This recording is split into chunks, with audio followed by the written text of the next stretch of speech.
worship Him. He is worthy to be praised. I want you to open up your mouth. Declare that He is worthy to be praised. Sere marana babo shere mangana. Ire baba babo shere baba bosaya. Father, we give you praise. We worship you, Jesus.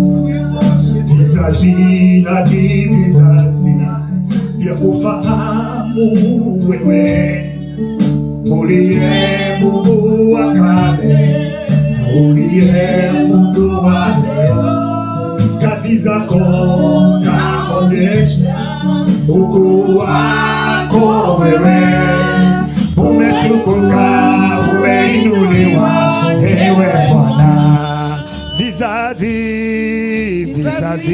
hadi vizazi vya kufahamu wewe, uliye Mungu wa kale, uliye Mungu wa leo. Kazi zako zaonyesha ukuu wako wewe.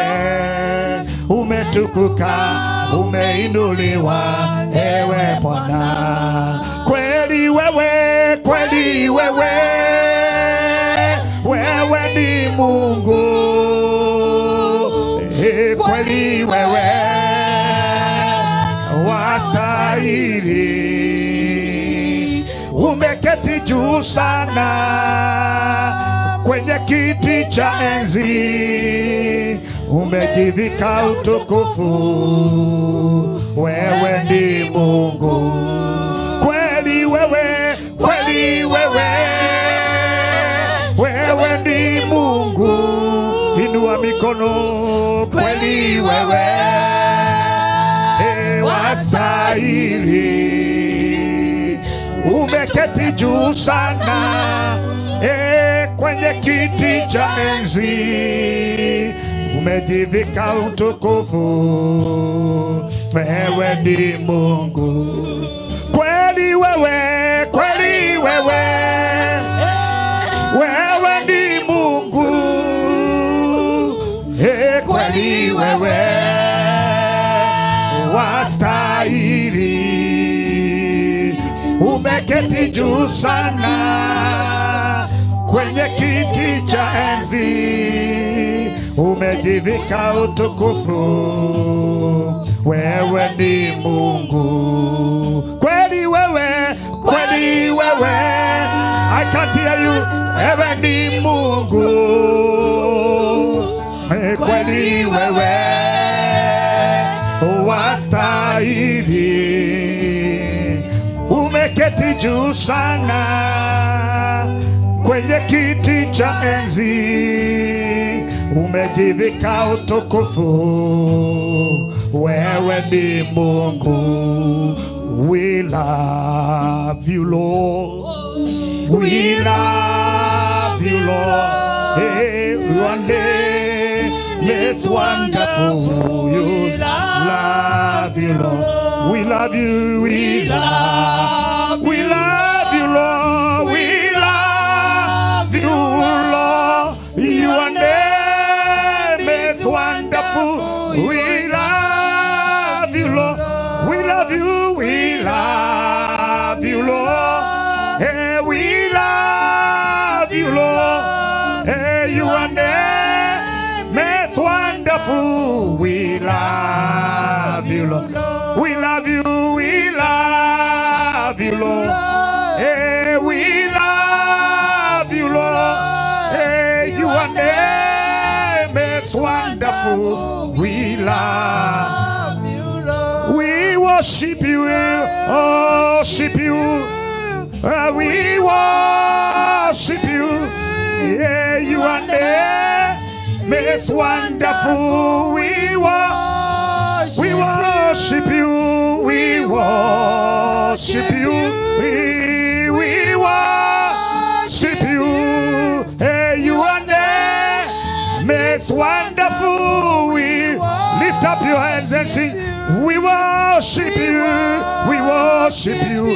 Hey, we worship you. Hey, your name is wonderful. We worship you. Lift up your hand and just worship Him. Rekamaganda bazaka ya rabababos. I can't hear you. Come on. Worship Him at His majesty.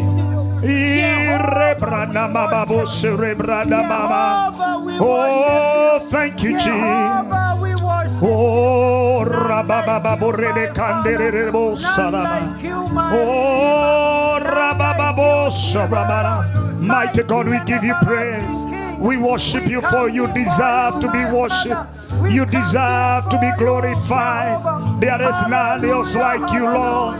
Zikarabababo rekaturibrikastoria.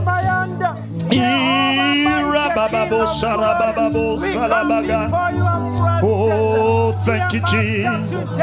Oh, thank you, Lord. Oh, thank you, Jesus. We give you glory. In the name of Jesus Christ. Wewe ni Mungu, Mungu mkuu, na hakuna Mungu kama wewe. Wewe ni Mungu, wewe ni Mungu, Mungu mkuu, na hakuna Mungu kama wewe. Wewe ni Mungu, wewe ni Mungu,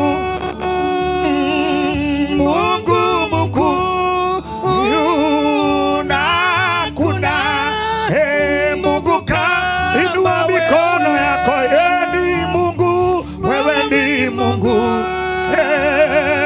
Mungu mkuu, na hakuna Mungu kama wewe. Wewe ni Mungu, wewe ni Mungu, Mungu mkuu, na hakuna Mungu kama wewe. Wewe ni Mungu, wewe ni Mungu, Mungu mkuu, Mungu mkuu. Lift up your hands and worship. Na hakuna Mungu kama wewe.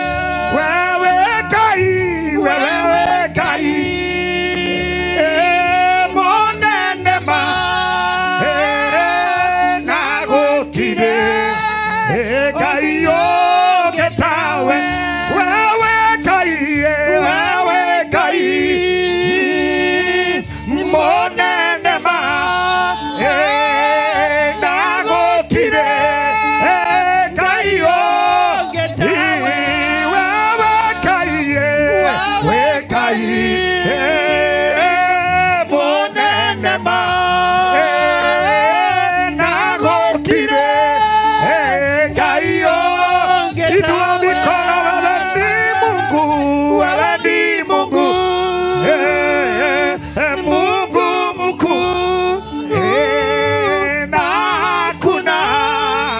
Mungu kama wewe.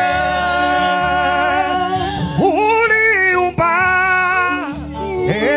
haukuumbwa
Celebrate the King of Kings.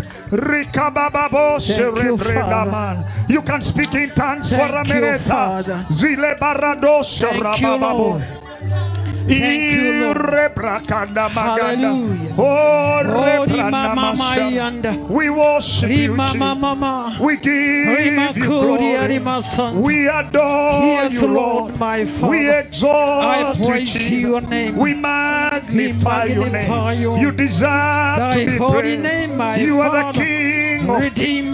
You are the Lord of Lords. You are everything to us. We give you glory. You can speak in tongues for a minute. Open up your mouth and just worship Him. Thank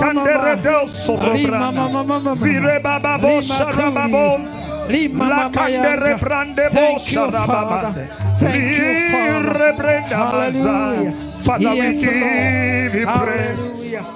We worship you, Jesus. We worship you. We love you, Lord. Thank you, Father. We worship you, Jesus. Father.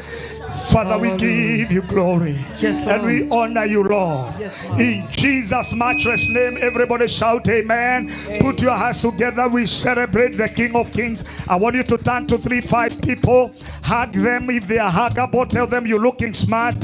You're looking praising. You're looking good. You're looking good. Come on. Hug them. Praise, praise. Hey, Bobadia, ungekuwa kwa praise hii. Utakunywa maji baadaye. Hata sijakunywa kigosho. Come on. Come on. Come on. Come on. Come on. Bishop Terry, haraka haraka, vigosho mbili. Haraka, kigosho. Alpha and Omega. Thank you. Come on, let's go. Haya, haraka haraka, Bishop Terry, haraka. Twende, let's go.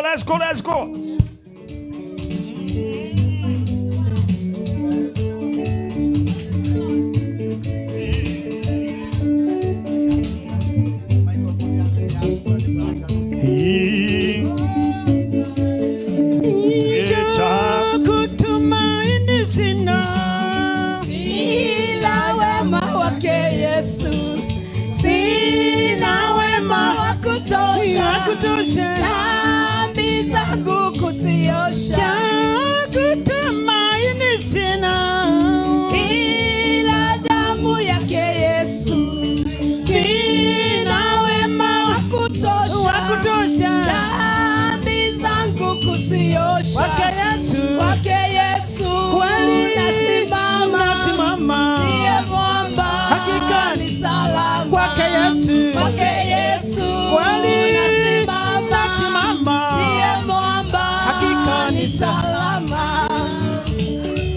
Wapi shangwe na vigeregere? Haleluya.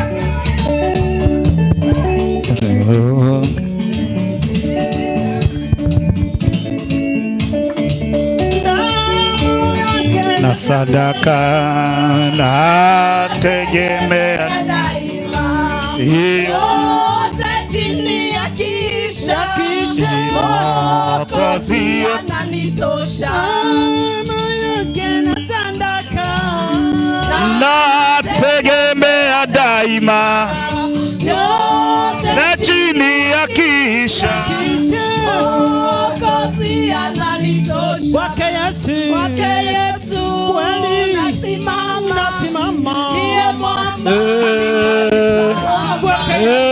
Yesu nasimama, ndiye mwamba hakika ni salama. Dansuralo, cheza ya Bwana, cheza. Feel the song.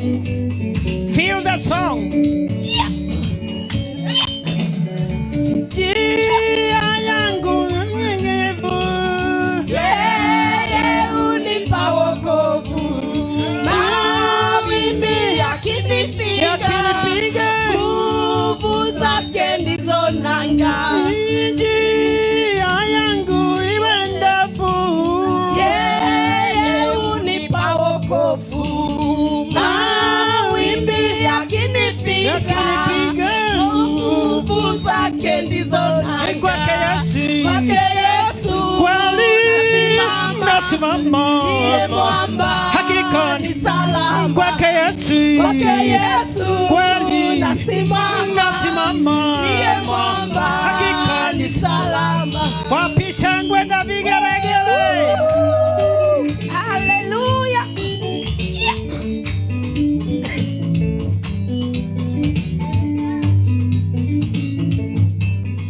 Kwake Yesu, Kwake Yesu kweli nasimama, ndiye mwamba, hakika ni salama. kwake Yesu, Kwake Yesu kweli nasimama, ndiye mwamba, ni salama. kwake Yesu, Kwake Yesu kweli nasimama, ndiye mwamba, ni salama. wapi shangwe, shangwe.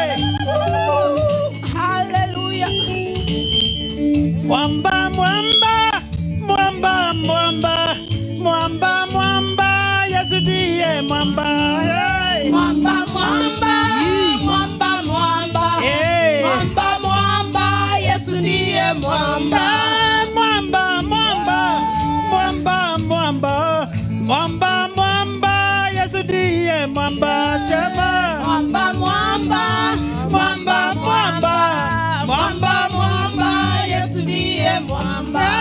Mwamba, mwamba, mwamba, mwamba, mwamba, mwamba, Yesu ndiye mwamba. Iba. Mwamba, mwamba, mwamba, mwamba, mwamba, mwamba, Yesu ndiye mwamba. Mwamba, mwamba, kwa wazee.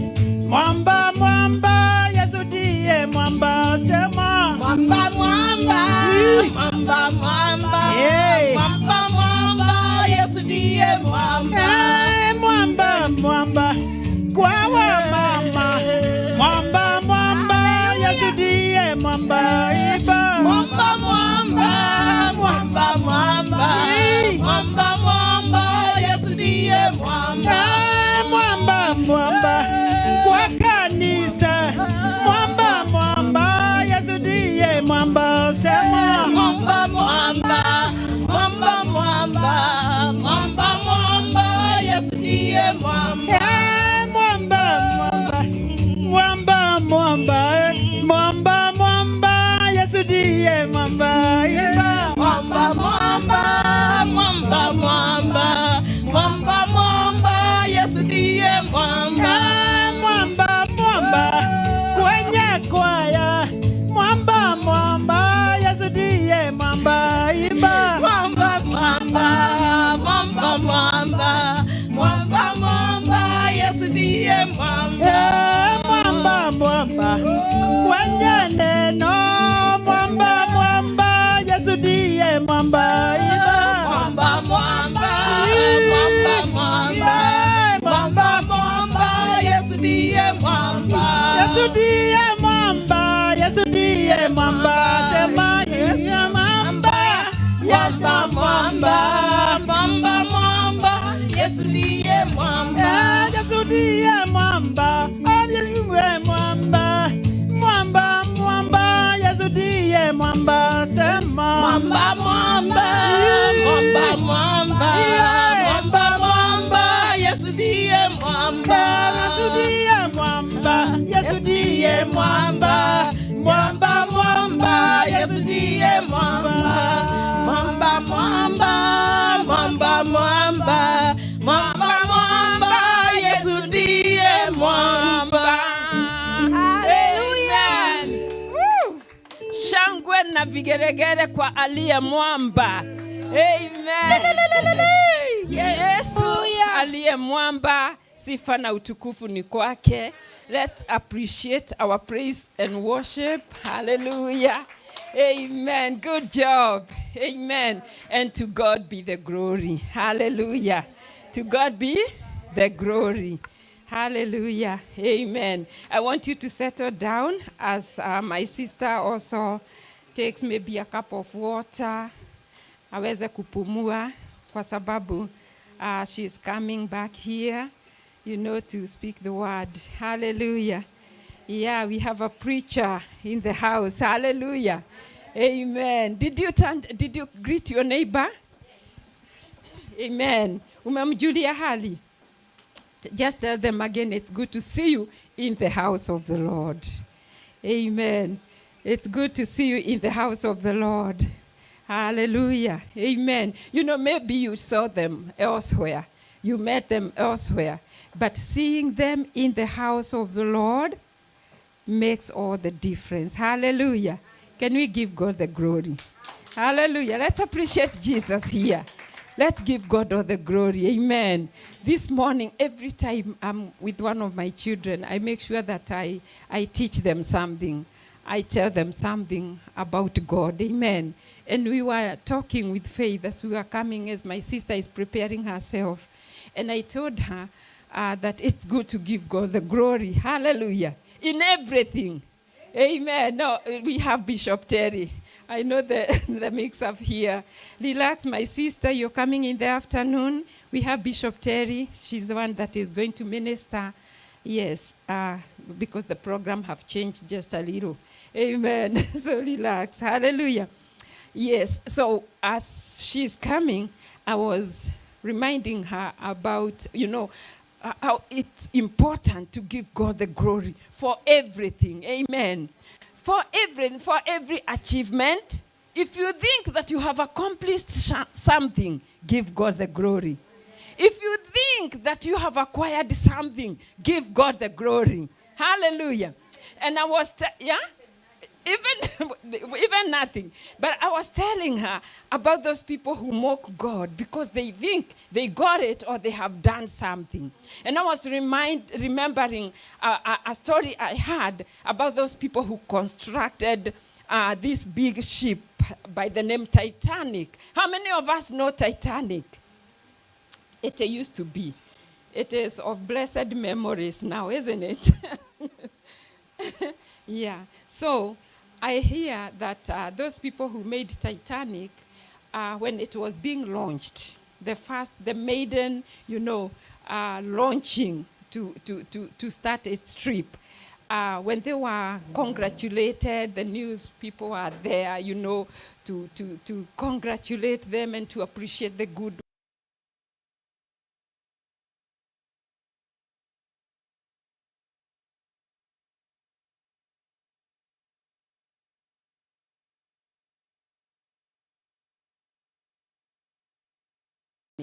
and we are talking about 100 years ago. But these people, or this guy, whoever that was in charge, when he was asked, he said, Titanic, it is so well built, it is so perfect that not even God himself can sink it. That is what he said. We all know about Titanic. We read it in history books, isn't it? Because, for sure, it was perfect, according to the man, standard. And it didn't have any mechanical problem, or actually it didn't sink out of mechanical problem. It didn't have a leakage. But God planted an iceberg right in the middle of the sea. And whoever that was in charge of it or piloting it did not see it. So he just came and hit it. And that was the end of Titanic. That was the end of great almighty Titanic. So let's learn to give God the glory. Hallelujah. For every accomplishment, whatever big or small, may God receive the glory. He is our mwamba. Amen. A place of hiding, a shelter in time of storm. May the name of the Lord be glorified. Hallelujah. Are we ready for the word of God? Yes, we have a preacher in the house. The Lord have chosen a vessel that he's going to speak to us through, and we honor the name of the Lord. Hallelujah. Therefore, I would like us to stand. Help me to welcome our sister to the podium. Hallelujah. Hey, senior elder. Reverend, welcome. So good to see you. Welcome home. Amen. Amen. Just on time for the word of God. Hallelujah. Amen. Oh, to God be the glory. Hallelujah. Let him settle. Amen. All the honor and glory to Jesus. Can we lift our holy hands before the Almighty God? Hallelujah. And declare the goodness of the Lord. Thank you, mighty Father. We worship you. We honor you, Lord. What a great, mighty love that you have for us. What an honor, oh God. Wow, what a great love that you have for all of us, Lord, that we should be called the children of the Most High King. And right now, Lord, you have laid a table for us, and you are ready to speak to us, Lord, through your word. And we know, Jehovah God, that when your word comes, it will not leave us at the same level. We will never be the same again, because your word has power to heal, has power to transform, has power to progress us in the mighty name of Jesus. We thank you because every stagnation in our lives, it's gonna be taken care of. It's gonna be dealt with. Every sabotage of our destinies are being put where they belong, under our feet. For the mouth of the Lord have spoken that today is the day of the Lord, and we will rejoice and be glad. Father, we thank you as we lift your servant in your able hands, Lord, that you're going to speak through her tonight, oh God, and our lives will be lifted in the mighty name of Jesus. We worship you and honor your holy name. Surround your servant with your goodness, Lord. Cover her with your glory, mighty Father. May we see you when she opens her mouth to speak. May we see you, may we hear you, Lord, in the name of Jesus. May your word come with healing in Jesus' mighty name. Hallelujah. Amen. And now help me welcome none other but our very own Bishop Terry. Amen. We love you, our sister. Amen. Today you are multitasking. Amen. You are so blessed in all ways. We can do all things through Christ who strengthens us, in Jesus' name.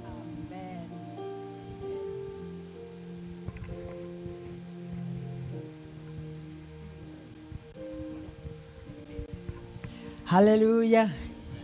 Praise the Lord. Why can't you give somebody a high five? Tell him now we are going to the word. The lifting word. The lifting word. The lifting word. Hallelujah. Hallelujah. Amen. Amen. My son today, I would want you to be there so that what we are doing, you hum from there. Thank you. Thank you. Thank you. Can we sit down now? Can we try to settle down now so that we can be together? I was trying to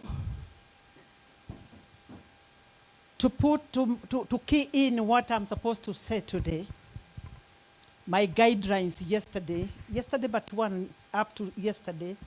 And there are things that the Lord is talking to me while I'm still here towards what I'm supposed to say. Hallelujah. I can see I have one person who is new here, yeah, and who may not know my name. My name's Teresia, or Tere officially. Muchemi is the husband. And guess what? I had been talking to my husband yesterday. I was checking on him because there are things that we are doing together back home. And he said, when I come to say hi to the people of God. I have just spoken to my children back in Nairobi, and they say the same. The whole of the night I've been following my church back in Nairobi, which is situated along Kagudo Road, near the new market. And I have gone with them because we have now entered in our television. Our television is called Massey FM and Massey Television. And so I was with them online because I wanted to see how best it is going to work so that we can connect it to here and we can be buying whatever is here and take to them so that we can complement one another. Amen. Now, very quickly, I want to cover the points that we have been taken through by our bishop. Bishop, we are so happy because of how you are teaching and how you are teaching us on how to do things. Hallelujah. Provoking divine intervention for divine settlement. So, today I want my theme will be acts of grace. Acts of grace for divine settlement. Amen. I'll cover acts of grace. Amen. Because we have been going together. Welcome, my brother. We missed you. And my sister also. Next time. Amen. So that's my coverage. I'll cover my key point will be acts of grace for divine settlement. Amen. And this is what I am going to start with. If we are going to make an excellent thing for the Lord as we are working for him, amen, the spirit of excellence, we must have many things in us. And I have captured about 5 today so that you can see the direction that we need to, so that when we pray to God, he is able to answer and release our settlement, divine settlement. Amen. Number 1, I got to understand that we must have fear of God, all humility. Tell somebody the fear of God or humility. I'm capturing it from the book of Proverbs 3, verses 5. I think that is where, if I can get whatever, Proverbs 5, the fear of God 3. The fear of God is the beginning of wisdom. So, if we are going to become servants, good servants to work for the Lord and work together with him, then we have to learn to fear him. And the moment we learn to fear God, amen, you will not be reminded on what to do for God. Tell somebody, nobody will remind you.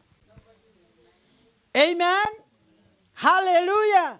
You do because there is somebody who above is looking at you. Is it number 5? Can you go 4, 5, and 6? I see. Trust in the Lord with all your heart and lean not on your own understanding. If you go to have fear and humility, then you must have to anchor yourself in number 4. 4, 5. Come back to 4. My sister, thank you. 4. And so find favor and high esteem in the sight of God. Fear.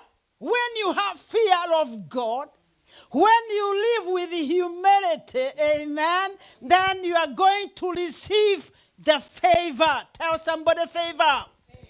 And when you get favor, you are good to go. Amen. You don't need somebody to take you. The favor of God will take you. Hallelujah. And high esteem in the sight of God and the sight of man. Hallelujah. True or not true? I have been in the place of work for roughly 3 years now. It is 3 years plus. And the owner of that home have seen to trust me, and he have made me to become the manager. Amen. Is that not from God and man? Amen. Hallelujah.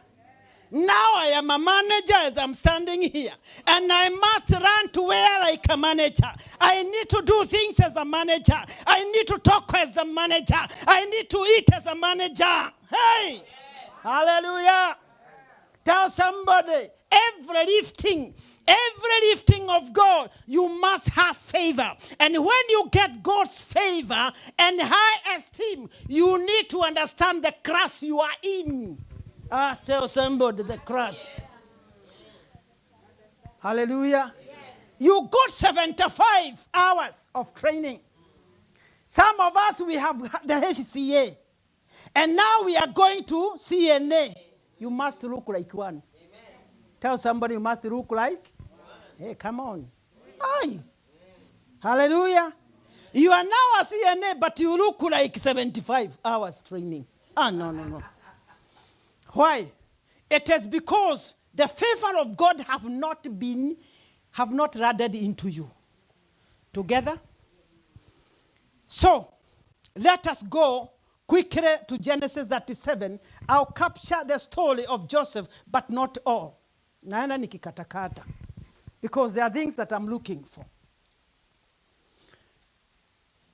This man Joseph, if you remember the walk of Joseph in the Bible, from Genesis 37 to Genesis 50, I believe so. Hallelujah. This is a boy who was loved by the father. And I believe he was loved by God himself. And the Bible says, akashonewa koti ya marangi tofauti. Hallelujah. Amen. Look at me now. You have favor, many things will come on your way. You have God's favor, utapata makoti. Na makoti si koti ya kuvaa, ni kupendeka. Hallelujah. And he started to dream. The Lord released the dream into him. And after he dreamed, akakosa hekima that we have talked of, he started telling the brothers. Hello? And because of that, then they planned on how to ruin him. Look at your neighbor. Mwambie neighbor, you have had the courts. The Lord have given you favor. But the mistake that you have done is telling people before the dream have matured. The moment you release the dream, hallelujah, Satan ni mwerevu sana, anaanza kuicapture na juu. Hallelujah. Do you remember the story of Daniel also? Although he did not talk, but he kept on telling people about his God, then Satan was ready for him. Hallelujah. You need to understand the processes, and therefore you need to involve God in everything. Together? Together? The Bible says Joseph, after he was done everything that you know, what happened? Aliingia katika majira ya kupendeka, kudharauliwa, kupendeka, and finally the promotion was there. Are we together? How was he promoted? After Doto alipoenda kwa mfalme, and he was inside the prisons, amen, then God allowed ule mfalme kuota. Na wakati aliota yule mfalme, the Bible says, kukawa na mtu anajua namna na mambo ya huyu kijana Joseph. Na wakaenda kumwambia, we have somebody who is able to translate your dream. Hello, look at me. The Lord, I'm telling you today, the Lord will make them dream. Ile ambayo unajua kutafsiri. Am I talking to somebody? Yes. May the Lord make them dream and understand it is only you who can translate their dream. And after they did, when he went, one thing I pay off, akasema, he told the king that I will do so because of the Lord. Some of us, we are talking that nikafanya. I have been going to kwa mitandao, and I have seen many a time the prophets were kujidai. Hiyo nilikuwa nimesema, that one I had said, sijui nini. It's not about you, it's about God. And when you know it is about God, that is the excellence that I'm talking of. Anything that have been done by God, at one time, kijana mwingine akachekelea karango wakati huu karango anapigwa. Nikamwambia, come on. Why are you doing so? Why are you celebrating? It is not about him. It is about God. Amefichua yale mambo wanafanya ndani ya nduma. Ndani ya giza. Hallelujah. Bwana sifiwe. At times, the Lord made sure kwao kukakuwa na njaa. Amen. And when it got the famine, the Bible says that they found that where Joseph was, and now he was second in command, then that was where they could get for what they can eat. The Bible says, na akawapiga wakaenda mpaka kule. When they went there, they didn't understand to be their brother. But at one time, it's like ile sauti ya Mungu, and how he discerned, he got to understand, this is my family. He didn't talk to them, but what happened is that he told them, he gave them what they could eat and told them, go back and bring your father and ile kitinda mimba wenu. That was Benjamin. Yes. Hallelujah. And so when they came, that was the time he released the information. I belonged to you. And became shaken. Because he had the spirit of excellence, he did not mind what they were thinking. They wanted to kneel before him. And he said, no, no. Hallelujah. When you have done things for people, and you think that they honor, usijidai, wacha kulinga. According to the humility, just tell them it's about God, not me. Hallelujah. I am talking about the acts of grace for divine settlement. Number 3, we must understand to have the unwavering faith like the Caleb and Joshua. Caleb and in the book of Joshua. I didn't capture the Joshua, but I know you know. Because what I'm looking for are the acts. Matendo. That's what I'm talking about today. Hallelujah. If we can go in Numbers, chapter 14, then you go to Joshua, then you can see how those people were. At one time, people were so fearful. They didn't know whether they are going to make it. And in the midst of 10 people whom went to what can I say? To spy the land. Hallelujah. Amen. It was the only 2 gentlemen who reported positively. Yeah. The rest of them, they had very negative. Amen. Look at your neighbor. Why you are not receiving your divine settlement is the Lord have sent you there. You are there already. You have been visiting there already. But you have brought a negative report. Hallelujah. And you know the Lord, when you are positive, then the Lord honors it. Akaipiga mihuri, amen. But when you are negative, he waits for you to return back and bring what is supposed to be done. Ambia mwanzako, the Lord is still waiting for your positiveness. Yeah. People are so negative towards things of God. People are so negative towards GOC church. People are so negative towards the work of the ministry. People are so negative to where they have been given. Very negative. And so that is why the Lord will never release his divine settlement to you, because of how negative you are. I have been given to lead the choir. Do you think I'm the person who should lead the choir? We have better people than me. Better. Hallelujah. But here you are. I have to take it with the spirit of excellence, because I need to receive my divine settlement. In every place that people have been given to work. Angalia mwanzako mwambie, where? Ni wapi bishop amekupatia kufanya kazi? Where?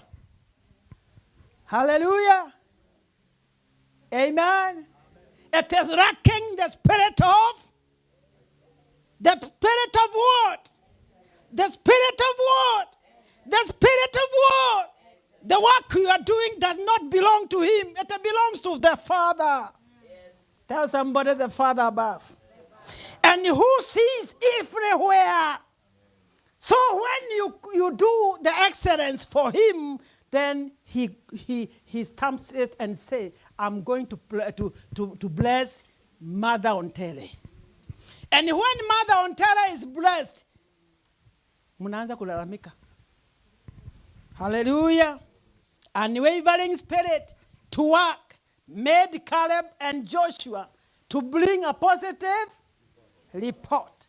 And when they brought, whoever had to take it, now they were ready to go so that they can possess the land. Amen. Hallelujah. Number 4, Learn to trust God's grace. Learn to trust God's grace. This mama who is preaching to you today, I wish you could have known my journey. I wish you could have seen me 20 or 30 years down the line. Oh my God, you couldn't love me. You couldn't like me. You couldn't even come closer to me. I was somebody who was horrible. Amen? What am I saying? There was a time I stood here and to say I was a drunkard. Mlevi. Na mlevi niliingizwa na Bwana, mlevi. Na nikakuwa mlevi ya zaidi ya Bwana yangu. So mimi ndio nakunywa zaidi ya yeye.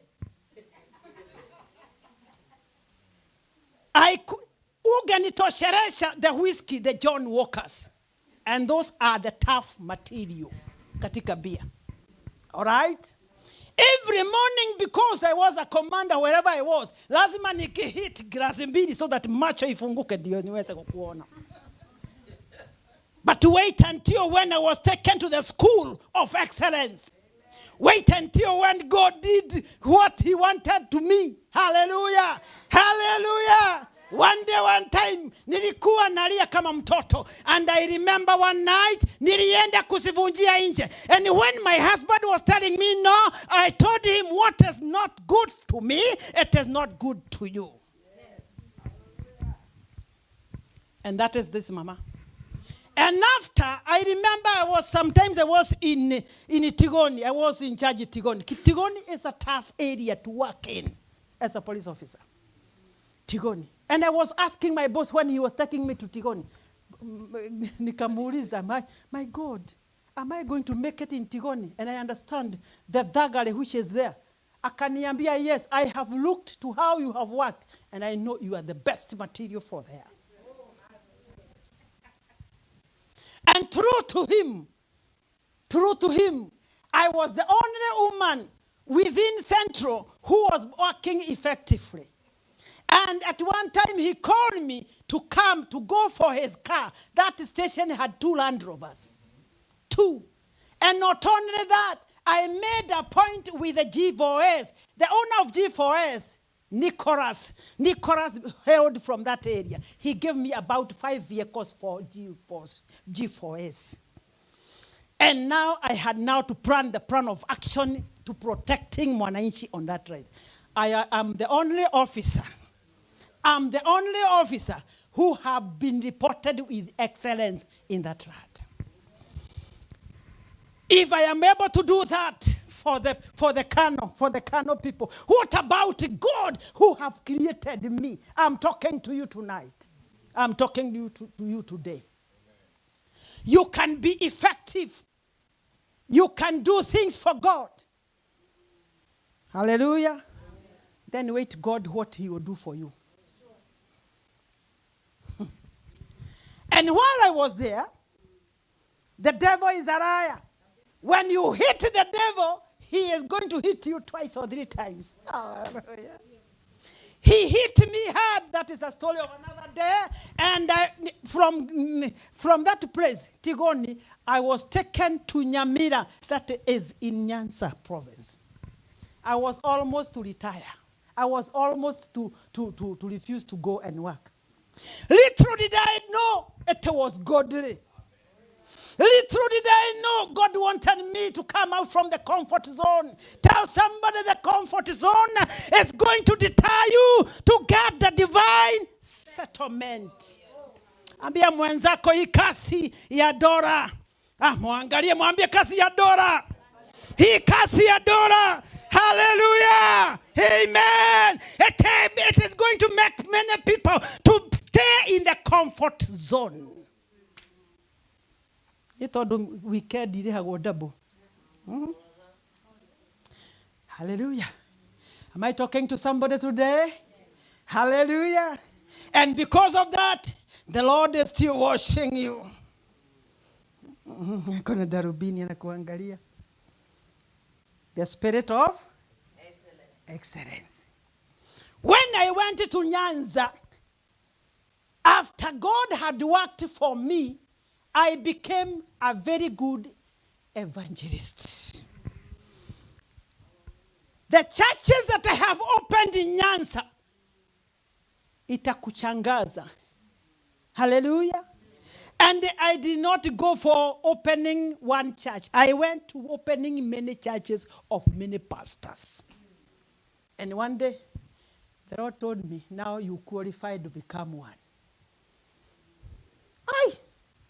Tell somebody, walking with God. Walking with God. Hallelujah. Remember, you should understand what you are going through. Sometimes it is the work of God and He is working on you. Amen? Even to lack of job, the Lord is working on you. Hello? Hallelujah. I came here and I lacked a lot of things, and my sister is within this town. Amen. I want you to understand from the book of Ephesians 6, verses 11 to 12. I'm still walking with you through. Am I taking you through in a better way? Because I'm talking about acts. Vitendo. Ile itafanya Mungu awachilie nini? The divine settlement. What does the Bible say? Chapter 6, verses 11 and 12. Children, obey. Okay.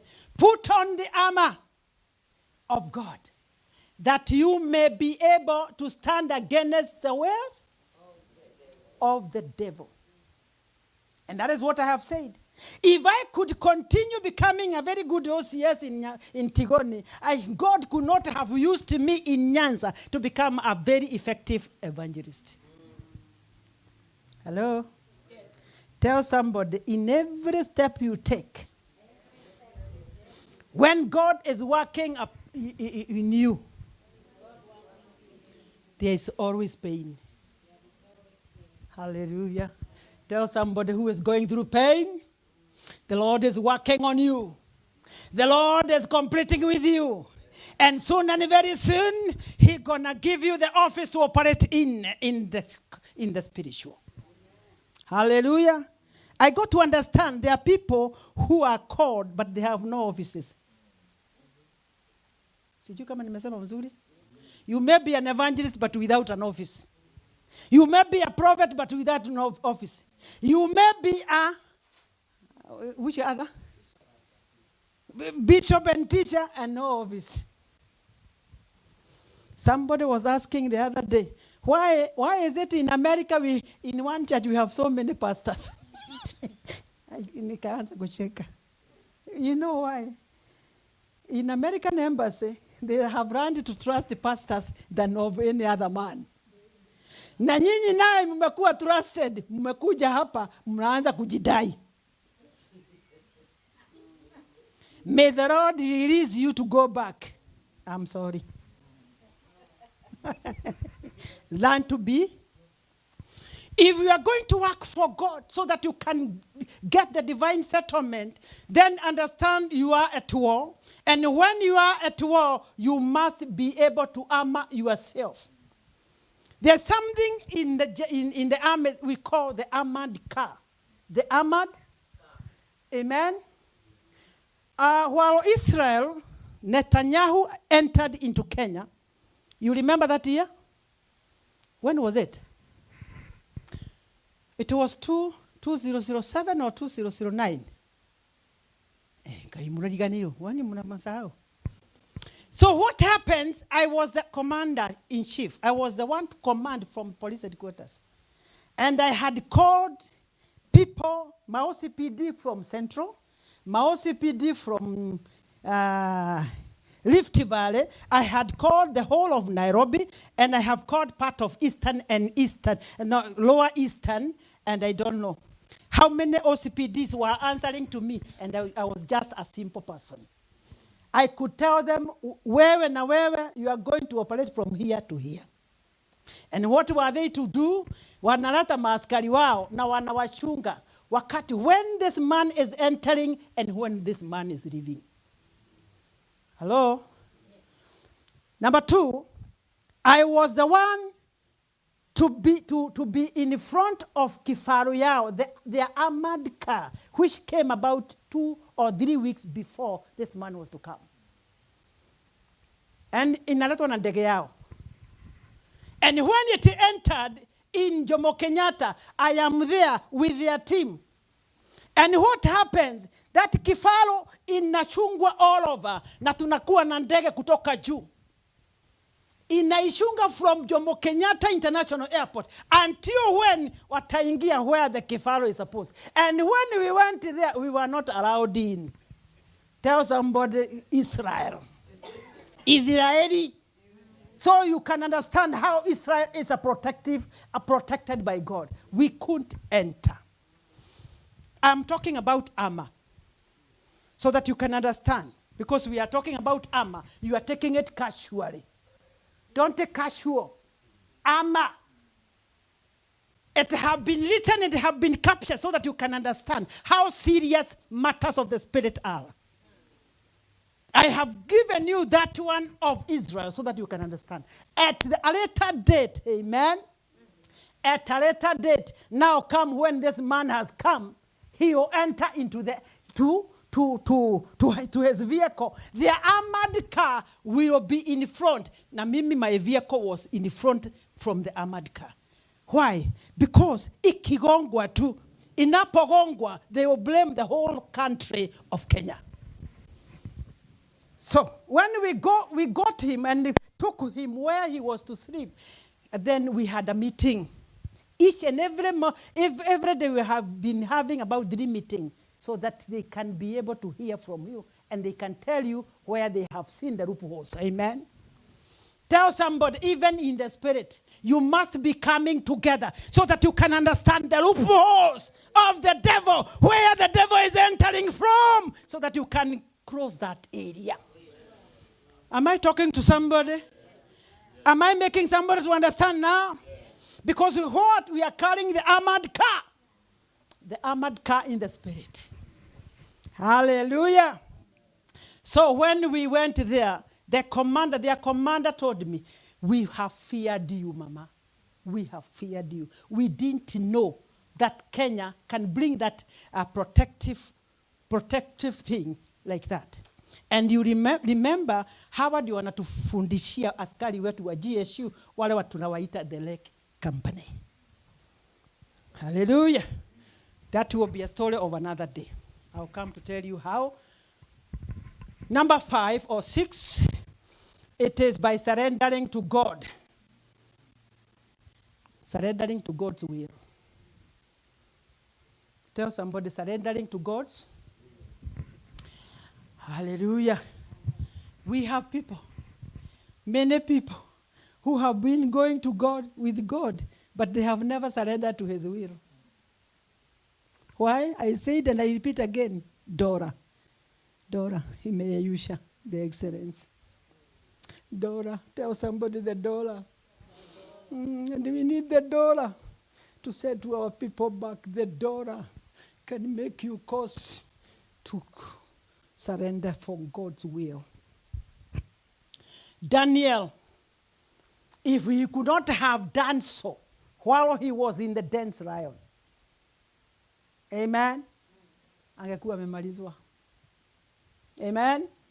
Jonah, while God released him and he allowed him to be in the fish, hallelujah, hey, the Lord could not have ordered him to come out from the fish. Amen. Hallelujah. Lazarus, while he was in the tube, amen, he could not have done so. So, what am I saying? We need to understand each and every time where we are, the problem, the challenges, and the obstacles which are hindering us to receive the divine settlement. What are your hindrances? What are your obstacles? What are your challenges? What are your problems? The Bible says it is you now with God. How should you go about it? Prayer. Tell somebody prayer. And no nonsense prayer. Together? Kuna watu tuliambiwa tufunge hapa na mchungaji. Sorry to say, hatukufunga. Spirit of excellence. Amen. But remember, we are at war. For we do not wrestle against flesh and blood, but against the principalities. If Daniel was not within the 21 days fasting, the Lord could not have understood that already what had been taken for him to receive was hijacked. And so the Bible says he sent Michael, the angel Michael. And I remember there was another night I was saying, there are a lot of angels for your use. Turn to your neighbor, mwambie, there are a lot of angels for your use. But you are not involving them. There was a time I had a crisis. Hey, crisis. Say crisis. And that day, nikasema, to hell with anybody to the police. To hell with anybody to the police. Nikaingia in the supernatural. Yeah, nikaomba. Let me tell you, those people who are making me to be rushed, nikamatwa niwe mabusu, nakwambia walikufa kabla siku zangu walienda. Tell somebody, can you see the effectiveness of prayer and serious prayer? So those people were arrested before me, na nikawa huru. That is how God can protect you. Tell somebody, that is how God can protect you. I'm talking about this, not any other. Sisemi ya tere, hiyo unasikia nikikuambia, hiyo ni by the way. Maana that is the walk. When you are walking with God, all those things must be there. Yeah. Wewe wacha kungoja kikiwa kidogo, you are calling bishop hapa na unamuita Kiria. We have to raise the standard of the acts while we are walking together with God. Am I together with you? In conclusion, because I don't know the time now. Oh my God, nimemaliza time. In conclusion, how I pray that God releases more grace to you. Look at somebody who is close to you. Mwambie more grace. The church requires more grace. Hey, wapendwa requires more grace. Wanaume wanatakikana more grace. Hata kutembea na wanawake wao. Nimeona ya Karango nikashangaa. Wanaume iko shida. Hallelujah. He have picked 2 wives. Lakini how to put them together, how to knit them together is a problem. They need more grace. And when God releases the grace to be sufficient for you, then you need to obey. Obey, listen the voice of God, and let you do according to your will, according to his will, not your will. Hallelujah. Because we have to act for divine establishment in order to reach our settlement in due course. Tell somebody in Jesus' mighty name. Am I talking to somebody? Am I going to see people who are changing? Am I going to see people are changing in the choir? Am I going to see people who are going to change in worship? Am I going to see people who will be together in the night? Night what? Yeah? Night meetings. The Zoom. And what about Friday? Kesha? Am I going to see them even when they are on duty? Hallelujah. Amen. Let us stand.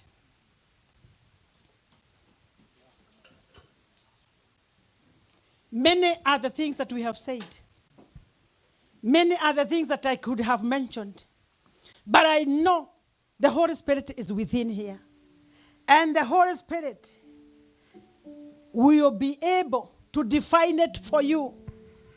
God is going to show you through his angels. God is going to give you the direction through the Spirit. And from today, let us look up, because after we have known, and after we have understood, and after we have been knowledgeable, the Lord gonna lift you into another level. The God of GOC will lift GOC to another level. Remember, we are waiting people to come from Kenya.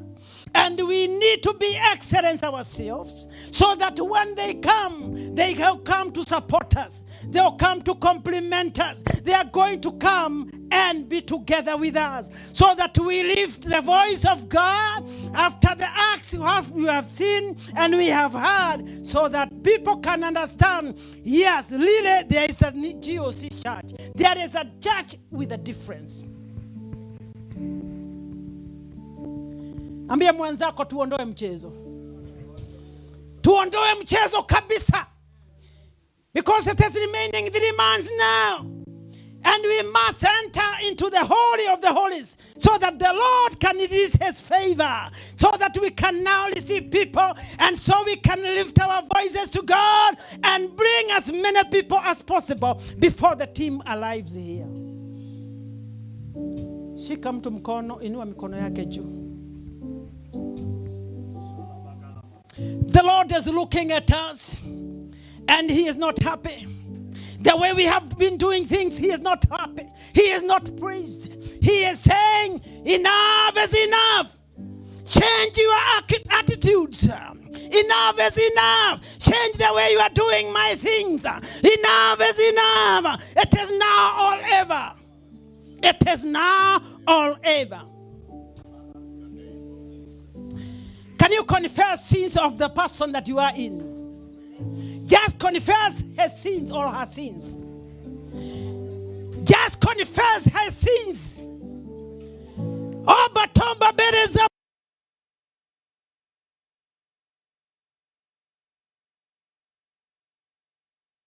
Lakini leo nimesimama ili nikaweza kumuinua na tubu dhambi zake leo. I am confessing before you, God, because of my sister. I am confessing the sins of my brother. From today henceforth, we are going to enter in another area, a praise of excellence, because the Lord is saying, soon and very soon, I am coming back.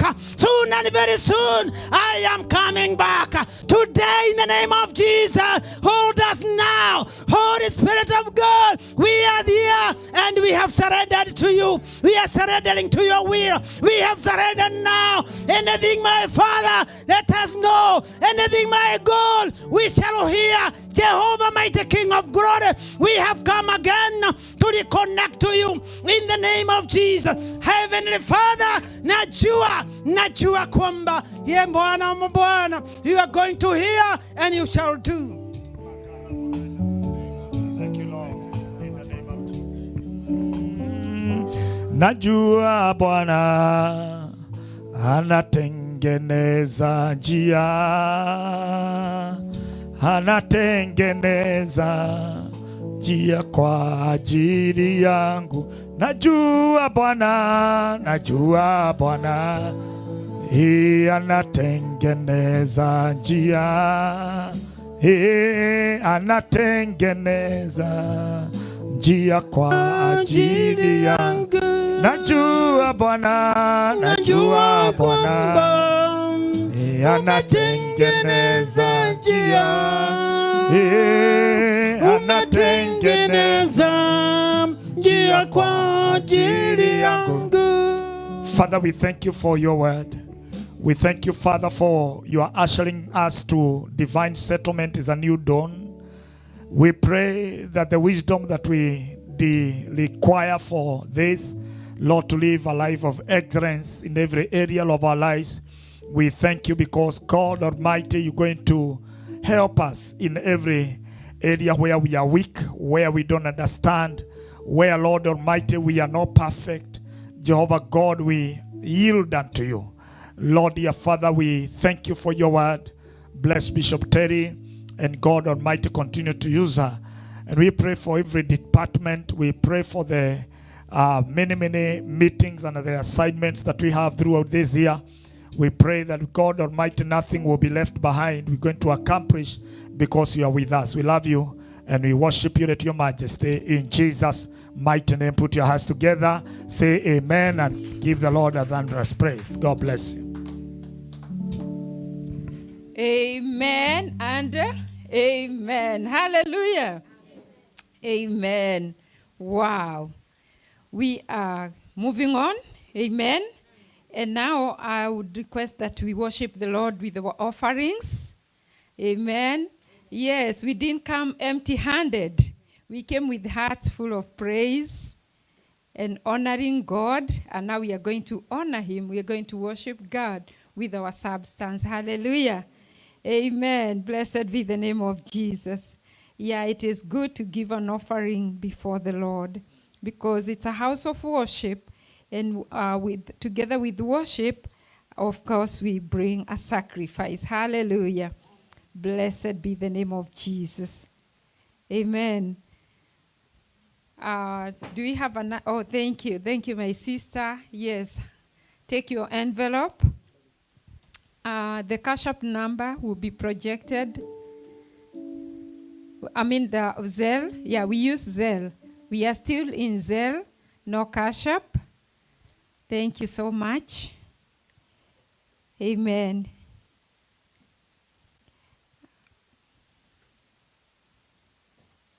Blessed be the name of Jesus. Psalm 96 verse 7 and 9 says that ascribe to the Lord the glory due to his name. Bring an offering and come into his courts. Hallelujah. Amen. Bring an offering and come to his courts. I think there are people who are waiting for the Zelle number, and we are doing this very fast. Amen. Hallelujah. Yes, it is God's promise to bless us when we give, because we give to him. Hallelujah. We give unto the Lord. We give with a revelation. We give out of, what we give is a surplus. He has blessed us. Amen. Yes, and we come to give God the glory. Thank you so much for your gifts of love. If you have your tithe, your thanksgiving offering, just name it on the envelope as you're coming to give now. Hallelujah. Father, Lord, we thank you for your abundant blessings in our lives. As we bring our tithes and offerings before you today, we ask that you bless these gifts. Hallelujah.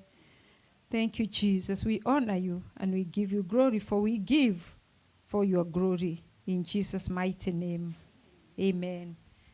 Hallelujah. So continue giving, and as you give, there's someone who had requested for a song as we give.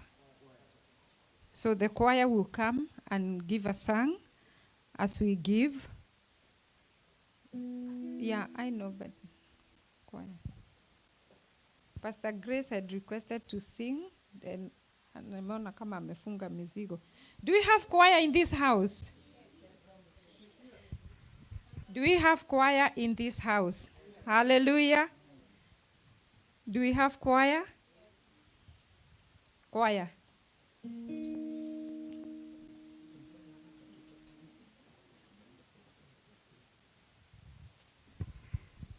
We are rushing, against time, so sorry, because we have very few minutes and we still have a few more things to do. So, yeah. Yeah. Okay, as the choir comes, do we have a first-time visitor in our midst? Are you here and you're visiting us for the first time? Hallelujah. Just raise your hand. We want to love you and appreciate. Oh, we have our sister here and the beautiful son. Can you just stand up, my sister, that we may appreciate you? See what the Lord has done. And because somebody promised something last Sunday, today I know whose visitor she is. She belongs to our Elder Veronica. Can we appreciate Elder Veronica for bringing in a visitor? Amen. And maybe for you who has a microphone, just take to her to just say her name. Let her say her name very fast. as the choir is organizing the tunes and the lines here behind me. Amen. And your time, the choir's time is almost out. So maybe you're going to sing a half song. Praise God. Mm-hmm. Yeah, my name's Pauline. Yes, Pauline. Yeah, I'm happy to be with you today. Amen. She invited me. She's like my mom. Amen. Yeah, we've come from far. I known Jude like 6 years ago. Yeah. Wow. She's my friend too. Eh. Yeah, I'm home. Amen. Yeah. And I think we've met somewhere Yeah, also. and that's So, my so son. mention me also. In Jesus' name.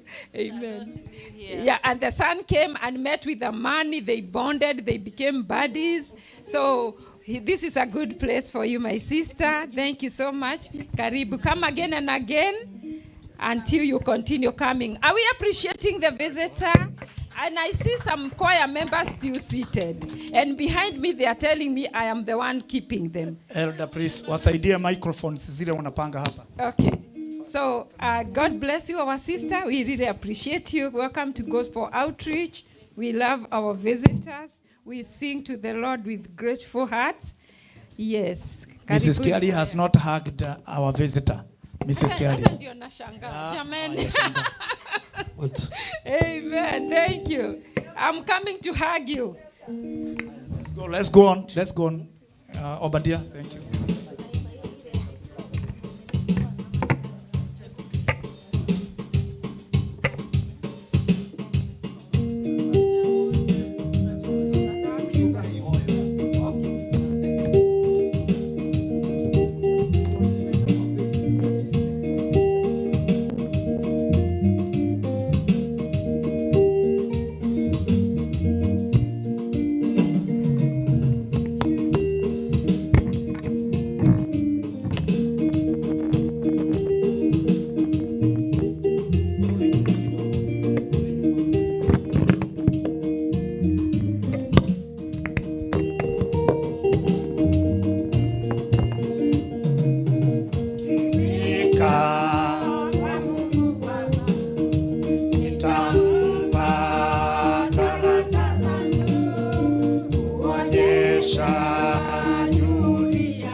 Kazi yake waokoe wote wapote, wamjue Mungu wao. Yesu yuwaja.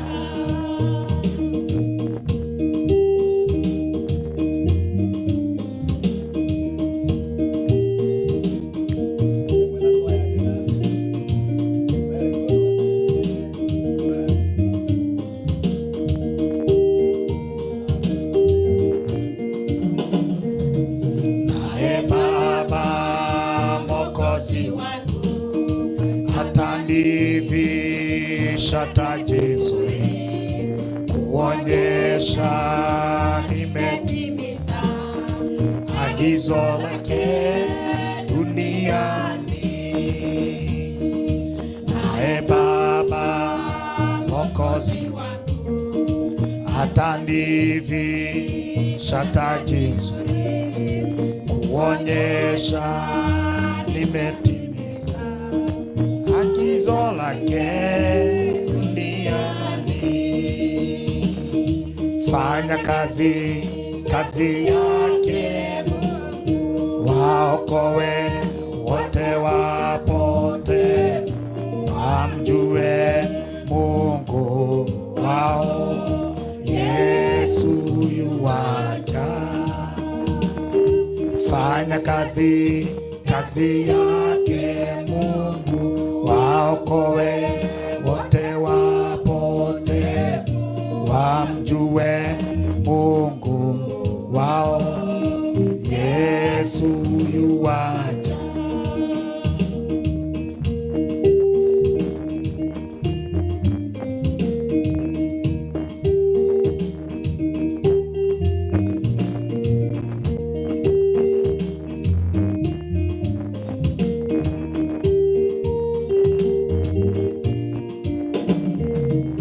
Ukifika utampa nini? Bwana, ewe mwenzangu, ama utakuwa na kitu, waingoja hukumu yake. Ukifika utampa nini? Bwana, ewe mwenzangu, ama utakuwa na kitu, waigoja hukumu yake. Fanya kazi yake Mungu, waokoe wote wapotevu, wamjue Mungu wao. Yesu yuwaja. Fanya kazi yake, waokoe wote wapotevu, wamjue Mungu wao. Yesu yuwaja.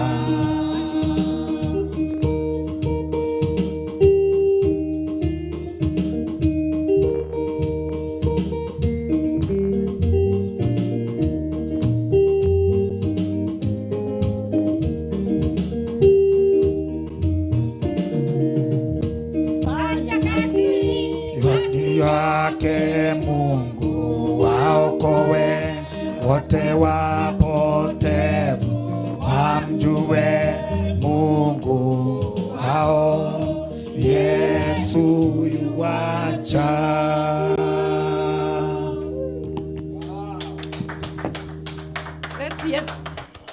Let's hear the announcement before we call Bishop to come and pray with the tithers and also bless our offering.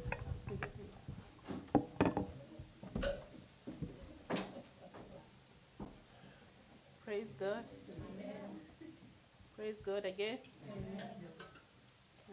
She didn't give me time to catch my breath.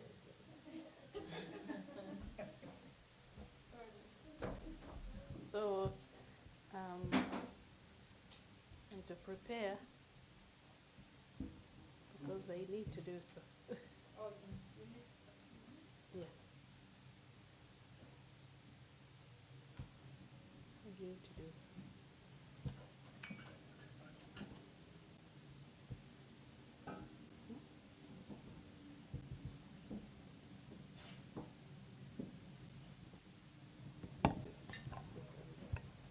Okay, we can go to the next item. I'm going to invite Bishop. Do you have tithers in the house and online? Amen. Yes, we are going to have prayers as Anne is preparing. Sorry about that. I should have told you that when you come, we are going to do that. And Bishop, today is the day that we are going to send away our sister, Elder Veronica. So even as you pray for her for tithing, we also sending her with greetings and prayers for her journey. Yes, our elder is going back home after, is it 3 years? She's so excited mpaka ameanza kung'ara that she's going back home. More than 3? Around 3, yeah, less than 3, almost 3 years. Yeah, and there are so many blessings awaiting her. Imagine, as young as she is, she's going to receive 2 great grandchildren. Unajua hata ninataja naona kama nakose. I didn't say grandchildren. Can you face these people wakuone? I did not say grandchildren. I said great grandchildren. Watoto wa watoto wake. 2 of them. Si moja. What a blessing. Watoto wa watoto. Oh my goodness, what a blessing. Bishop. Oh, yeah. Amen. What a blessing. Let us rise up. Where is Pastor Grace has rushed out? Okay, okay. Okay. All right, let's rise up. Or even Pastor Judy? Yeah. Okay. Okay. All right. Okay. Oh, thank you. Okay, we want to pray. But I want us to sing two stanzas. Jina lake Yesu tamu, and then tukifanya hivyo niombe, and that will be okay. And God is faithful. Thank you, my sister, for coming. The Lord bless you. We needed to you did not at that time, mlikuwa na shughuli nyingi. Come on, appreciate her more, better than that, and we would like to see you more and more, and even the coming Sunday. The Lord really bless you. Elder Veronica, you are blessed. Hata hivyo Reverend amesema ni kweli. Ni hata mimi naona. Nimekuwa nikishindwa nini nafanya furaha hiyo. Neema hiyo mpaka nikasema si kufanyago ya kwamba unaenda nyumbani mara nyingi. It's very very powerful. You're looking good and we thank God for you. Jina lake Yesu tamu tukirisikia, hutupoza tena, hutuondolea, hutupoza tena, hutuondolea, hutupoza tena, hutuondolea. Jina hili ni msingi, ngao, ngome, mwamba. Kwa hili napata wingi, kwangu ni akiba. Kwa hili napata wingi, kwangu ni akiba. Kwa hili napata wingi, kwangu ni akiba. Yesu mchunga, rafiki, mwalimu, kuhani, mwanzo mwisho, njia, haki, uzima, kifoni. Mwanzo mwisho, njia, haki, uzima, kifoni. Mwanzo mwisho, njia, haki, uzima, kifoni. I wanted that stanza because Jesus is the role model. You know, he gave himself as a sacrifice. So when we are giving, we are lile, ndio nasema kwamba yeye ndiye njia ya uzima. Alitufunza njia hii, na kwa hivyo kujitoa kwetu first, lazima tujitoe sisi ili tuweze kutoa mali zetu na kumtumikia yeye. Let's raise our hands and pray. Father, we thank you because of your grace. Thank you, Lord Almighty, for the willingness of serving you, Lord, with our resources. We thank you for every giver that I've given today, Lord. It's not just, Lord, dear Father, a culture of coming to you and doing this, Lord. We want to be doing this from the depth of our hearts, like we said from the beginning of the year, that this year we shall serve you more than we have done it before. You give us as a commission the second anniversary, and we say that we are going to celebrate many other anniversaries. We thank you, Lord Almighty. We give you praise. Thank you for our many brothers and sisters, Jehovah God, who are online right now, and others, Lord, dear Father, who are working. And God Almighty, all of them who have shared their apologies, Lord, dear Father, not to be with us in the service, but they are online. We pray that you may reach out to them with your blessing. They have also given. We thank you even for those who have given online, even giving their tithe. We pray that you may bless them. Everyone that is faithful, Jehovah God, serving you. And we have seen this commission, Lord, dear Father, the burden that your people have. Father God, that every person that even they, when they don't come to church, you've played a burden that God Almighty, they are so connected to this altar. We pray that you may bless this tithe, this offering to you. And everyone who has given, they are not going to lack. They are going to celebrate your good tidings over their lives in Jesus' name. We pray that God will experience testimonies, Lord, and there are uncommon testimonies in their lives in the mighty name of Jesus. We thank you, Father, for our elder Veronica, Jehovah God.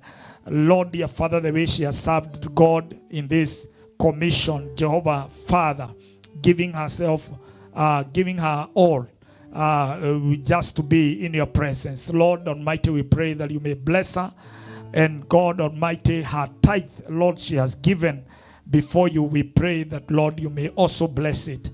There is also others, Juliet, and also Pastor Judy, that have given even the course of the week.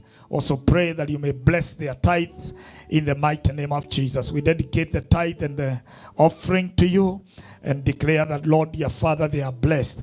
In the name of the Father, the Son, and the Holy Spirit, everybody say amen. Father God, we thank you for our elder. Lord Almighty, 3 years she has not been able to travel back home and even to see the family. Lord, dear Father, we thank you that, God, now a time has come for her, Lord, dear Father, to go and see her family. We're so grateful for the gifts that, Lord, dear Father, of surprises. Jehovah God, you blessed her with, Lord, dear Father, even when she has been far. King of glory, the way you have renewed her strength. Lord, dear Father, God, that when we see her, we can't imagine she has her great grandchildren. Lord, this is your doing. And God, when we serve you, Lord, you always renew our strength. We pray that you may bless our elder. And we pray that, God, as she goes the coming week, we pray, Father, that you're going to go with her, Lord. Lord, dear Father, as she lands back home, Lord, they will see another person. The Bible says that, Lord Almighty, and Jehovah God so prophesied, and he became another person. Pray for the anointing that she will land in another dimension. The church in Rongai, the church, Lord, dear Father, in Egerton, Lord Almighty, Reverend Charles, Jehovah God Almighty, who, Lord, dear Father, we are waiting for him in June here. Mighty God Almighty, and together with her husband, mighty Father, we pray that, God, even the children, the great grandchildren, Lord, they will experience a blessing and they will see our mother has come. Let that church celebrate. We thank you. We send her with a blessing. We cover her with the blood of Jesus and declare the climate will not affect her in any way. Lord, she will go and come back to us safely, and Lord, dear Father, jovial, and Lord, happy that all the projects she has done, even at home, Lord, dear Father, they have not delayed. We thank you and we bless her in the name of the Father, the Son, and the Holy Spirit. Everybody shout amen. Amen. Put your hands together. We celebrate. Salamu nyingi. Mungu akubariki sana. Wewe ni wa ajabu. Amen. Amen. Amen. Oh my goodness. We have Reverend together with us. Reverend George. Come on, appreciate Reverend George. It's important to say this before I sit. And our elder there, Professor Francis Yeduku. Come on, it's important to appreciate such a great grace. And God bless you. And also, of course, Elder Kelly. God bless you.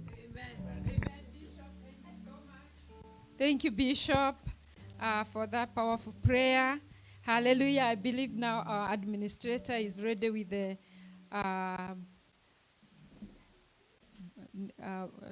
announcements. Amen. We appreciate you, Anne.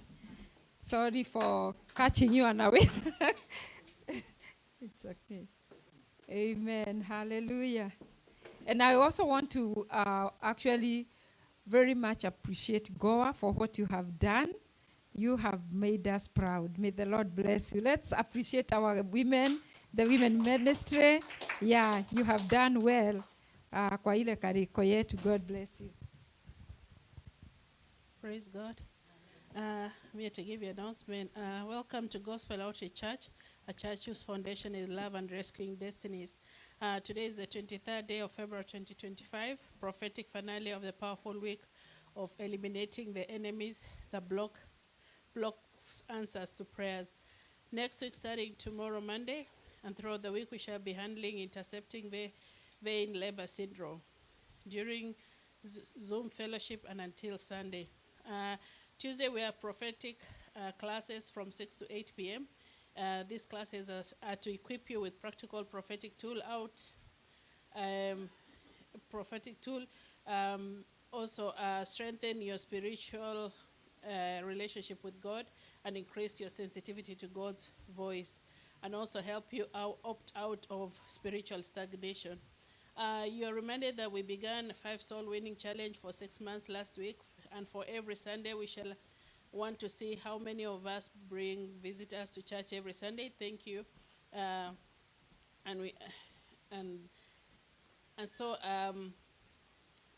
So Goa week will be 10 through the 16th, March 2025.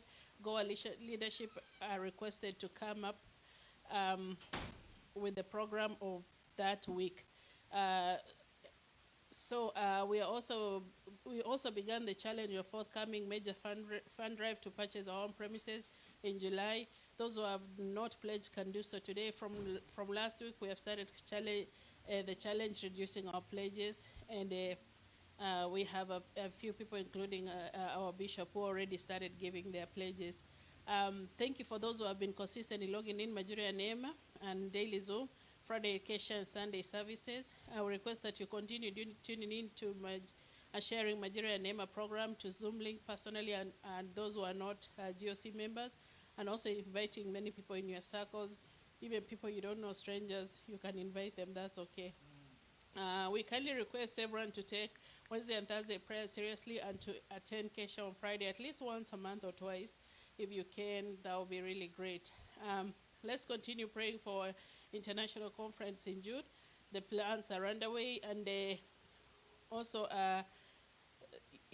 those of you gave me the information, we did the needful, so please follow up with them and let me know if there is any discrepancies, and we'll correct. Reverend Joseph Masharia book launch is the 15th of April. Let's keep praying and supporting this project. Our bishop will give us direction after the service on how we're going to help him pursue this goal. We request all members joining, and those who have not filled the form, that they need to do so. It is good to be a committed church member. There are many benefits that you get from that. And also, we want to thank Faith for starting the Sunday school class. It was launched today officially. So we will request our bishop to pray for that. So become, I know there is one person who had to go to another church purposely for Sunday school. And she said if the day Sunday school starts, let her know, and she'll come back with her daughter. So, yeah, so it is something that things are happening. Weekly program, Monday through Friday, Majira Neema, 9:30 to 11 a.m.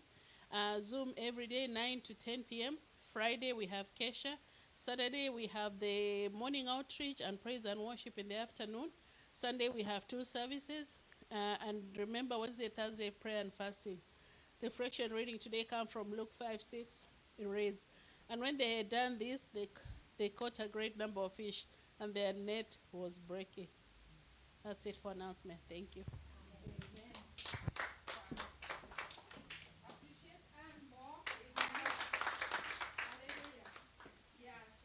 She's also a multitasker in this ministry. She's in the choir, administrating, reading of the announcements, and many other things. What a grace. Can we appreciate her even more? In Jesus' mighty name, making sure that everything is running well. Amen. And we give God the glory. Hallelujah. Amen. So, hey, things are happening here. So, kindly let our Sunday school Mushirika come again next. Because if he doesn't come, unajua hatukutakuwa na Sunday school.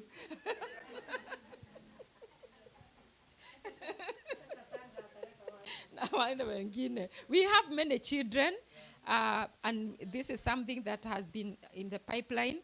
And we have our youngsters. We have the teenagers here, the young ladies here who can teach Sunday school very well. In fact, Faith is a trained Sunday school teacher. She did that for 4 years in Georgia. And the boys that she taught in Sunday school, sometimes last year came to see her all the way from Oregon. Because they moved from Georgia to Oregon. They came to see Faith because she was their teacher when they were small boys. Now they are big boys. And they were remembering those days where she used to teach them nice stuff. She is trained. She knows how to handle children in a class in Sunday school. And I know we have others, and even other. I mean, anybody can. It depends on you. I mean, it all calls for your commitment. Ask God to raise you in that area, because we are very much ready for our Sunday school. We have children, and they will continue coming. Thank you, Lord. We just give glory to his name. Hallelujah. Amen. So we have come to the end of our service today. Unless there's someone with a burning issue, this is church. This is your church family. You may be there, and maybe you have an issue, a pressing issue, a trouble somewhere. Is there trouble anywhere? The Lord says that we come to him with all our burdens. Amen. Sharing with us is, bringing it also to the Lord, because we are here representing him. There is an altar of God here. You don't have to die alone with your problems or go on, be oppressed, because the Lord loves you. He didn't bring you here for nothing. Amen. You're not a mistake. Amen. It's not a coincidence. Amen. It's by design. You are here because God wanted you to be here today. Blessed be the name of Jesus. You may also be here and you haven't surrendered your life to Jesus. It starts there, a relationship with him. So you can call him Father legally. Amen. In the world we have two types of people. We have the people of God and the children of God. The children of God are those that are born again through the blood. Amen. By accepting Jesus into their life, confessing their sins, and turning away from them and living a new life in Jesus. Hallelujah. So if you're here or you're listening to us online, you can tag there and say, I am here and I want to receive Jesus. We love you, our church online. I know most of our church members today who didn't make it are online because of work. Some of them are coming to the second service and they still follow the first one. We are waiting for you. By the way, can I tell you a secret? In this afternoon, our second service, we have a surprise for you. Amen. We have a surprise for you. You will love it. Hallelujah. We have a mighty woman of God coming to bring the word of God here. Hallelujah. In Jesus' mighty name. She will prophesy over your life. Hallelujah. So I'm so excited as I invite all of you to come. Amen. So do we have anybody with anything that you want us to believe God together? Even as I invite Bishop to give us the conclusion. Thank you, Reverend. Amen. Lift up your head and say, thank you, Jesus, everyone. I want to say this on, and I'm, because of many members online. It's important because I don't want us to do that meeting. I had said that we're going to have a meeting after this with for the book launch. I want to say it here on the altar. Book launch is diverse. It's for all of us. I want to appreciate Elder Kelly together with also Pastor Judy. They're doing a great job. Also leading a team, a group that has been organized for the book launch. But let me tell you, every member and every leader in this church, whenever we have anything, we own it. We need to own it. We need to own it. Before other people come into it, we need to find to do what? We need to own it. It's ours. And having an issue of such a magnitude of writing a book, like Reverend Margaret the other day, she said, it's not a joke. It's not a joke. The Vice Chancellor of Fulbright will tell you, our professor Francis Githuku. There are people whom, especially even the students who are doing doctorate and whatever, if you did not do the dissertation or thesis, professor will tell you you're not going to graduate because you did not do that, because it's a research. So having a man of God who have done a research and want to help people do this, and reach out to people so that you can see, you can read that book. It's a resource that it can help you. It is a blessing, and especially our own. I pray this time now, and I'm requesting this one should be done to all of us. That group we have, there is a group that has been constituted, has a lot of people from wherever other states, and they are doing great.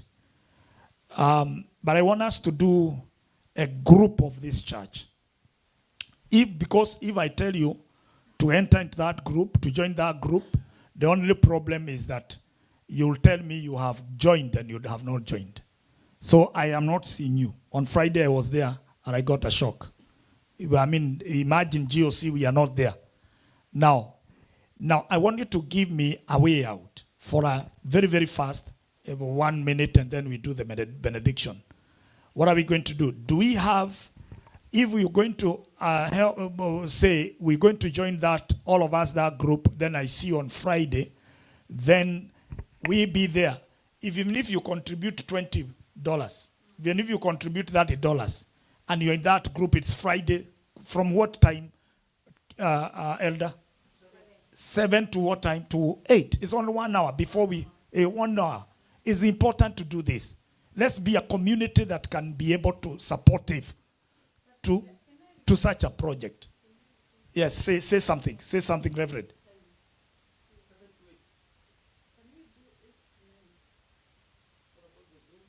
Because we have the Zoom, it might be a crash. It might be. Let's give 7 to 8. 7 Bishop, it becomes a challenge for many of us. And especially the time we are administering the medication. So we find that it is Yes. interfering.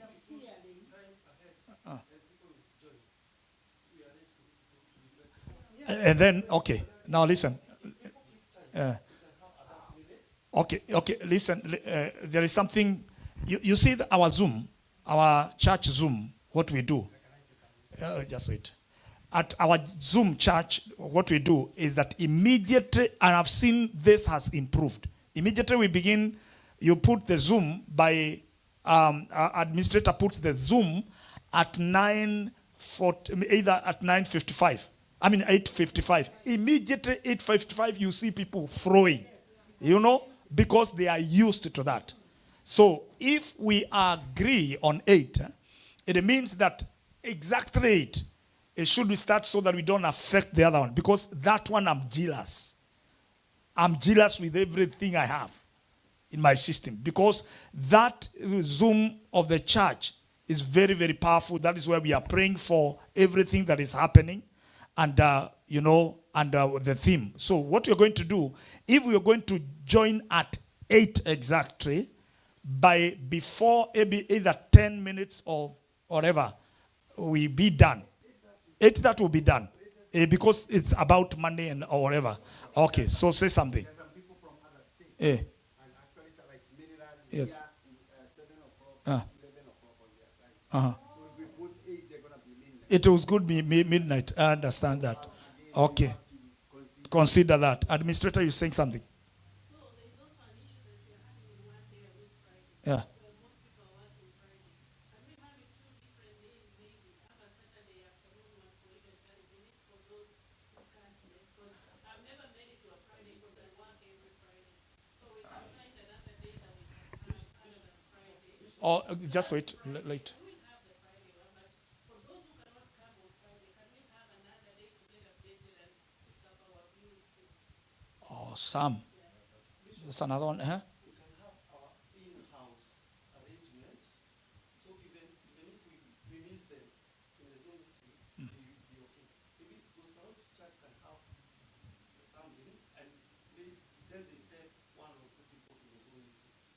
that there is something that is happening here. Okay. Okay. And this one should be before now. Order. I'm the speaker. Okay, sir. Ah. I would suggest this. Let us not be already go for all to Mm. but let all of us, let us send the link to the link.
Alafu mambo mengine please, kuna vitu ambao tulipeana za email na email zingine zinarudi.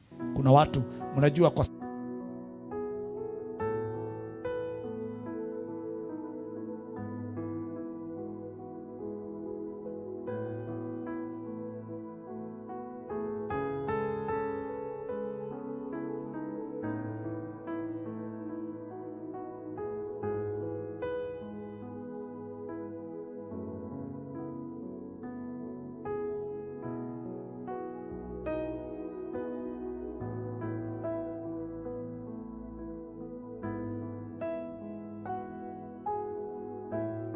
he looked like a girl, very handsome, very handsome, very handsome.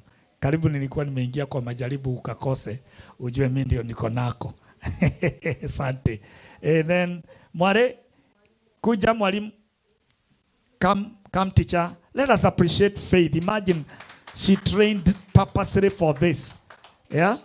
And then we also have the kuja nako ili kawakilishe. Kuja tu kamera. Kuja nako Faith.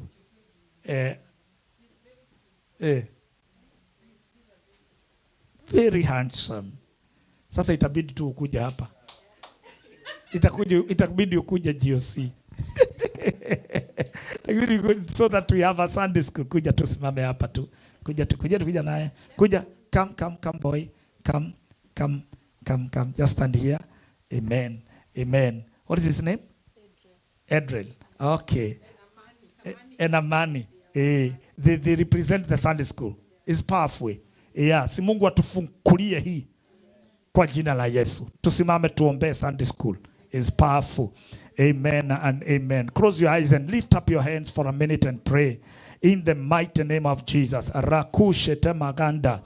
Indero prata sara boka yanda. In the mighty name of Jesus, we give you praise and we give you praise. Let me give honor to Professor Francis to come and pray and make a prayer for Sunday school in this church.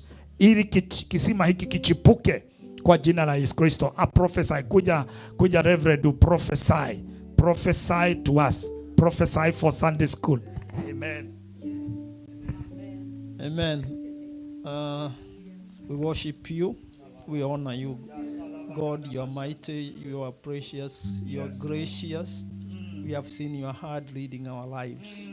And now that we have grown to become old, we have been layered in the church and we have seen the blessing of us being in your house. Yes, Lord. And in this particular moment that we are gathered here, we look forward to a growth of Sunday school here in the GOC. Yes, Lord. That God, you are going to gather together the children who are called by your name. Hallelujah. That they may experience your glory, that they may come and be imparted with your Holy Spirit, Yes, Lord. that they are the future of tomorrow. A church without the children, God, it is important that we raise a generation. And in front of us, this child who is here is a representative of the future generation that is going to take the mantle. We also remember the teacher who has voluntarily decided to take this job. We know God is by faith that she is called Faith, but I know by faith she is going to do this work dedicatedly, devotedly, because the price is the eternal life. Bless her in all her area, in all her preparation. Whenever she is preparing to come and teach this young one, may God bless her with the wisdom, with the knowledge that she can deliver all that appertain to the glory of God. We pray that this is at the beginning. We know the future hold a lot for this Sunday school, and we'll witness your presence in this group, because we are aspiring to grow a church that is for tomorrow. And this is the church that we want to nurture, so that they can create an impact in this city and in this place. We pray that believing in the name of our Lord Jesus Christ. Amen. Amen. Amen. Come on, appreciate. Thank you, Mama. God bless you. God bless you, boy. Thank you, Faith. You are blessed. Hey, my Sunday school teacher. Hey, all a blessing. Okay. Are we done? We do the benediction, Reverend Margaret? We're done. Okay. Karibu, Reverend Joseph, to do the benediction. Mimi yangu sina mengi, ni kushukuru Bwana kwa sababu ya kila mmoja wenu. Nashukuru.